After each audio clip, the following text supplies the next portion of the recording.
BRS పార్టీలో చేరికలు జోరుగా సాగుతున్నాయి. మేడ్చల్ జిల్లా ఎమ్మెల్యే మల్లారెడ్డి క్యాంపు కార్యాలయంలో కాంగ్రెస్ ఇతర పార్టీలకు చెందిన 100 మంది కార్యకర్తలు, యువకులు జిల్లా గ్రంథాలయం మాజీ చైర్మన్ భాస్కర్ యాదవ్ ఆధ్వర్యంలో గులాబీ కండువా కప్పుకున్నారు.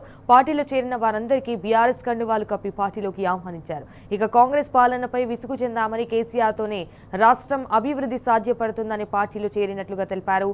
ఈ కార్యక్రమంలో బీఆర్ఎస్ పార్టీ మాజీ మేడ్చల్ మండల అధ్యక్షులు దయానంద్ యాదవ్ తదితరులు పాల్గొన్నారు. 297 డివిజన్లో మరి మా శాసనసభ్యులు మాజీ మంత్రివర్యులు గౌరవనీయులు శ్రీ చామకూర మల్లారెడ్డి గారి ఆధ్వర్యంలో పెద్ద ఎత్తున దాదాపు 100 మంది బీఆర్ఎస్ పార్టీలో చేరడం జరిగింది.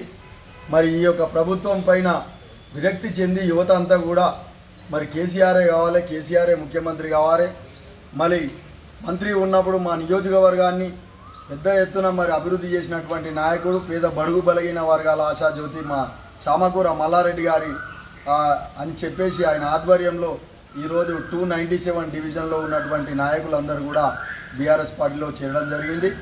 ఈ కార్యక్రమంలో పెద్దలు municipal Gundlapochampally municipal chairperson Moddula Srinivasa Reddy గారు, పార్టీ అధ్యక్షులు దయానంద్ యాదవ్ గారు, జవహర్ నగర్ అధ్యక్షులు కొండలరెడ్డి గారు, మరి జవహర్ నగర్ కార్పొరేటర్ రాజశేఖర్ గారు, పెద్ద ఎత్తున నాయకులందరూ కూడా పాల్గొని మరి బీఆర్ఎస్ పార్టీ అధికారంలో వచ్చేంత వరకు మరి యువత అంతా కూడా పోరాడి అధికారంలోకి తీసుకురావాలనే ఏకైక లక్ష్యం. కేసీఆర్ గారు మళ్ళీ ముఖ్యమంత్రి కావాలనే ఉద్దేశంతో ఈరోజు మేడ్చల్ నియోజకవర్గంలో బీఆర్ఎస్ పార్టీలో బ్రహ్మరథం పడతా ఉన్నారు.